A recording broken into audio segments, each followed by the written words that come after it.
আজি ঘোষণা কৰা হ'ল উচ্চতৰ মাধ্যমিকৰ চূড়ান্ত ফলাফল। ধুবুৰী ধৰ্মশালা আনন্দৰাম বৰুৱা জাতীয় বিদ্যালয়ৰ সাফল্য 87.29% নম্বৰেৰে উজ্বলিল ফাৰ্জুমা বেগম। ধৰ্মশালা আনন্দৰাম জাতীয় বিদ্যালয়ৰ কলা শাখাৰ ফলাফলত উজ্বলিল ধৰ্মশালা আনন্দৰাম বৰুৱা জাতীয় বিদ্যালয়। কলা শাখাত 61গৰাকী পাছ, এগৰাকী ছাত্ৰী ডিষ্টিংশ্যন ষ্টাৰ মাৰ্ক 5গৰাকীয়ে প্ৰথম স্থান দখল কৰিছে, 24গৰাকীয়ে দ্বিতীয় স্থান, 27গৰাকীয়ে আৰু তৃতীয় স্থান 10জনে দখল কৰাৰ লগতে 27গৰাকী ছাত্ৰ ছাত্ৰীয়ে লেটাৰ মাৰ্ক পাবলৈ সক্ষম হৈছে। ফলাফল ঘোষণা কৰাৰ পিছৰে পৰা শিক্ষানুষ্ঠানখনত আনন্দৰ বন্যা। ছাত্ৰ ছাত্ৰী তথা শিক্ষক শিক্ষয়িত্ৰীসকলৰ মাজত আনন্দ উল্লাস কৰা দেখা যায়। উল্লেখযোগ্য যে অতিকৈ ভিতৰুৱা অঞ্চলত এইবেলি পোনপ্ৰথমবাৰৰ বাবে স্কুলখনৰ ছাত্ৰ ছাত্ৰী পৰীক্ষাত অৱতীৰ্ণ হৈছিল। পোনপ্ৰথমবাৰেই স্কুলখনত গৌৰৱ কঢ়িয়াই আনিবলৈ সক্ষম হয় ছাত্ৰ ছাত্ৰীসকল। ইপিনে বিদ্যালয়ৰ ফালৰ পৰা সুনাম কঢ়িয়াই অনা ছাত্ৰ ছাত্ৰীসকললৈ সম্বৰ্ধনা জনোৱা পৰিলক্ষিত হয়।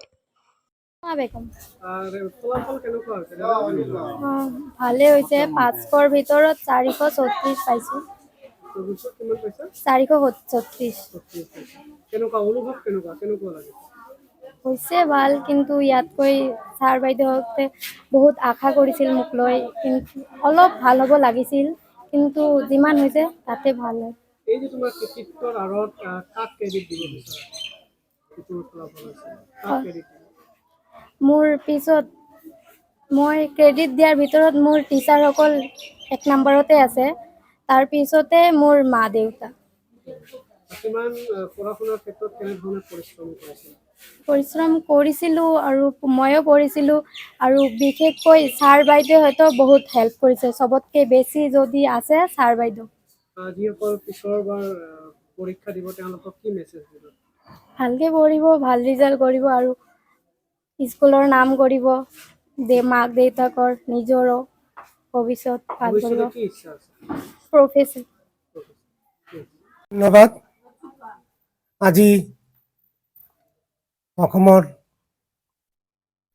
এছএফৰ অধীনত যিটো পৰীক্ষা হৈছিল হায়াৰ ছেকেণ্ডেৰী ফাইনেল ইয়াৰ, এই হায়াৰ ছেকেণ্ডেৰী ফাইনেল ইয়াৰত আমাৰ স্কুলৰ এইবাৰ প্ৰথম, আমাৰ বেচটো এইবাৰ প্ৰথম বেচ, আৰু এই প্ৰথম বেচত আমাৰ এই বিদ্যালয়ৰ পৰা 61 নম্বৰ ষ্টুডেণ্ট এপিয়াৰ্ড হৈছিল, আৰু তাৰে 61এই পাছ হৈছে, উত্তীৰ্ণ হৈছে। 24জন ফাৰ্ষ্ট ডিভিজন, 27জন ছেকেণ্ড ডিভিজন আৰু 10জন থাৰ্ড ডিভিজন। তাৰে এজন ডিষ্টিংশ্যন পাইছে, এজন ছোৱালীয়ে, আৰু 5জন ষ্টাৰ নাম্বাৰ পাইছে। গতিকে এইবাৰ যিহেতু প্ৰথম আমিও অলপ চিন্তাত আছিলোঁ, কিন্তু সঁচাকৈ আমাৰ ছাত্ৰ ছাত্ৰীসকলে আমাৰ ছাৰ বাইদেউসকলৰ অশেষ চেষ্টাত আমি 100% ৰিজাল্ট কৰিব পাৰিছোঁ বুলি আমি আজি জানিব পাৰিছোঁ, আৰু আমাক সঁচাকৈ আজি ভাল লাগিছে। অনাগত দিনত যেনেকৈ আজি এতিয়া মানে ফাৰ্ষ্ট ইয়াৰৰ পৰ্টেল ইতিমধ্যে শেষ হৈ গৈছে, যিবিলাক ছাত্ৰ ছাত্ৰী আমাৰ স্কুলত, আমাৰ দৰ্পণত সিহঁতে এপ্লাই কৰিছে, এতিয়া আমি চিলেকশ্যন দিছোঁ, আৰু অতি সোনকালে আমাৰ এই ছাত্ৰ ছাত্ৰীবিলাকে যিবিলাকে দৰ্পণত এপ্লিকেশ্যন কৰিছে তেখেতসকলক কালি পৰহিৰ ভিতৰত নাম এডমিশ্যন কৰাৰ কাৰণে মই বিদ্যালয়ৰ তৰফৰ পৰা আহ্বান জানিছোঁ।